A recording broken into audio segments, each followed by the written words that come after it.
Praise the Lord. జనవరి 18వ తేదీ 2025. ఈరోజు దేవుని వాక్యము యెషయా గ్రంథము 41వ అధ్యాయము 10వ వచనము. నేను నీతో చెప్పి ఉన్నాను, నీకు తోడై ఉన్నాను, భయపడకుము. ఈ మాటలు యాకోబును ఉద్దేశించి దేవుడు పలుకుతున్న మాటలు. ఒక సందర్భంలో యాకోబు భయపడుతూ ఉంటాడండి ఐగుప్తునకు వెళ్ళడానికి. ఆదికాండం 46వ అధ్యాయంలో చూస్తే అక్కడ యోసేపు బ్రతికి ఉన్నాడని తెలియచేయబడింది. అయితే ఐగుప్తునకు వెళ్ళడానికి భయపడుతున్నప్పుడు దేవుడే పలుకుతున్న మాటలు.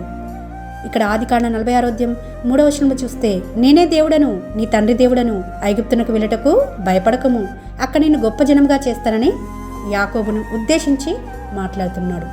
ఎప్పుడైతే ఆయన చెప్పినట్లుగా చేస్తాడు అని మనం నమ్ముతామో మనలో భయం ఉండదండి. ఆయన మనకు తోడుగా ఉంటే మనకు భయం ఎందుకండి? ఇక్కడ యాకోబు భయపడుతున్నప్పుడు దేవుడు ధైర్యపరుస్తున్న రీతిగా మనతో కూడా ఈ వాక్యం ద్వారా స్పష్టంగా మాట్లాడుతున్నాడు. మనం భయపడాల్సిన అవసరం లేదని, ఈ వాగ్దానమును మనమందరము స్వతంత్రించుకునేలాగున దేవుడు సహాయం చేయాలని కోరుకుంటూ మీ సహోదరి ఎలిజబెత్ రాణి.